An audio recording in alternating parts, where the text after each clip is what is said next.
another video, we cover the basics of process mapping and flowchart diagrams. Now what we'll do is have a look at creating a simple diagram. If you've never created a process diagram before, we suggest you pick a process you know really well and practice. Or, better still, pick something that's not related to work or a project, like creating a simple flowchart that explains how to make a cup of coffee. You're probably laughing, but give it a try. Here is our 5-step guide to creating a process map or flowchart diagram. First of all, you choose the process you want to map. You then gather the SMEs or the subject matter experts. You workshop the process, you draw the process, and then finally you test the process. It sounds obvious, but make sure you know exactly what it is that you want to map and document. Otherwise you'll waste time when you get to the workshop stage.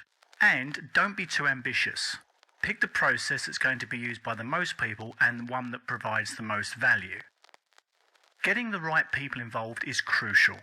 You need to look for the subject matter experts or SMEs, and that means people that will actually perform the process or manage it, or both. You need people with a good understanding of the process so that you can remove all the guesswork. Now, face-to-face is always best, but you can use video services too, like Zoom, WebEx, GoToMeeting. There are lots to choose from. They're just a little bit harder to manage. The only proviso is just make sure you can easily share your screen with others. Here are 3 key things you need for your workshop. You'll need a whiteboard, some pens, and some sticky notes. And these are great as they're easy to move around and group together. Again, there are online or virtual tools and apps, but old school methods are favoured by most people. You'll need to discuss and confirm the following key elements for the process. What needs to be done, so those are your tasks, activities and actions, for example. What decisions need to be made, or what questions need answers. And then who needs to do them, basically who is responsible. And you can always include turnaround times, and those are often stipulated in contract documentation. You can use the sticky notes for actions and tasks, and then turn them to create decisions or questions, like this. Don't worry about it being pretty. Concentrate more on getting the components and elements correct. Once you've got the basic elements in the right position, you can tidy it up a little bit and add the arrows that indicate the flow, like this. Always remember to take photographs as you go so you don't forget anything. Our memories are reliably unreliable. There are specialist applications like Microsoft Visio that make it easy to create diagrams. There are also plenty of online apps too. The important thing is to get creating. The first time will be slow, but after a bit of practice, you'll think of ways to make the diagram simpler, and that's the key. A simple diagram is easier for people to follow. Here's an example of a very complex diagram. You might have seen this before, and yes, it's real. Needless to say, it's going to be hard for anyone to follow this. Where would you even start? Here's a very simple example. See, we said the coffee idea was a good one. It contains just 3 shapes, but no swim lanes because they're not really needed. Chances are that your processes will be much more detailed than this one and include swim lanes so you can tell who's responsible for what. Like this one that explains how RFIs work.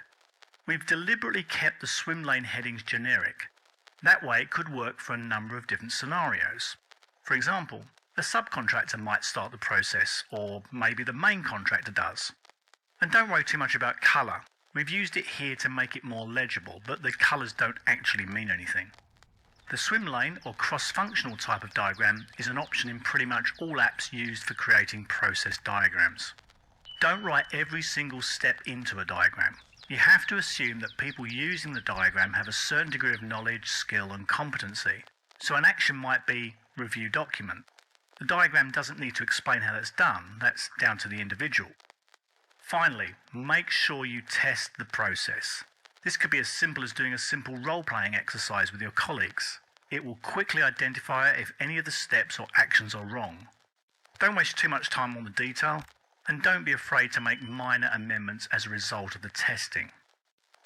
Here are the 5 steps again.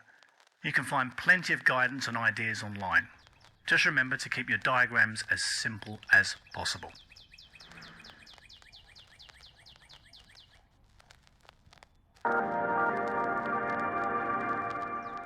Let's take a look at how we create a new workflow template in Aconex so it can be used to start a review process for a set of documents. A workflow template sets out the rules for a workflow, and these include who needs to review and approve the documents, in what order people need to review those documents, what happens if documents get rejected at specific steps, and how a final outcome is defined. First, under workflows, we select template. The first thing we have to do is give the template a name. It should be unique and clearly define what scenario or process this template is to be used for. This name is also used for reporting purposes. In the note field, enter any notes or instructions that you want all reviewers to see when the documents are transmitted to them.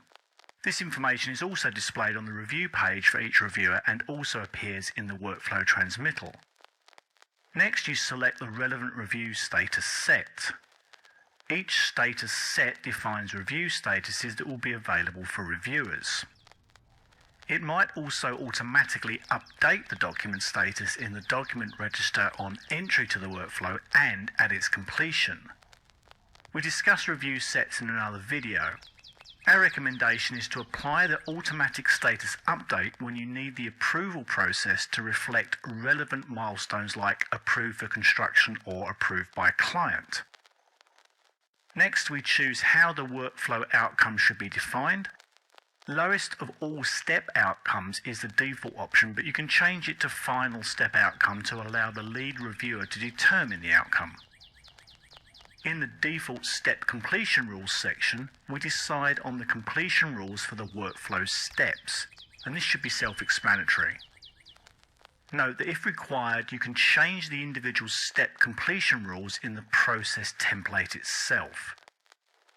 Now let's move on to the fun part where we actually create a workflow process. All you need to do is drag and drop blank steps into a workflow. The workflow steps can be sequential or parallel. Then we need to specify details for each step by clicking on the arrow icon. You need to give it a name, something meaningful so everyone understands what this step is for. Meaningful step names will also be helpful for reporting purposes. Next, add a username who should be responsible to complete this step. You can add multiple users or even a mailing group. In this case, all of them will receive a task. However, as soon as one of them completes it, the step is considered as complete. If required, you can also CC recipients to inform them about the review start and its completion. You click OK to save the details, and then we do the same for all the other steps. Another thing you can do is change the completion rules for individual steps by clicking the arrow icon between the steps. Here we can choose a different completion rule if the reviewer rejects a document, and then we click OK to save any changes.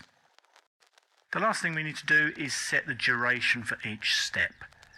And this is the number of working days each reviewer has to complete the step before it's overdue. And you can see the total duration of the workflow is shown here. You can click Save to Draft to come back later and edit the template. If you decide you don't need a step, you can delete it by clicking the X. Or if you're done, click Activate to make the template available.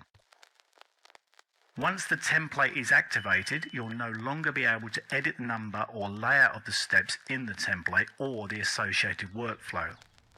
If you need to edit an active workflow, it's best to make a copy of the workflow's template and then change that.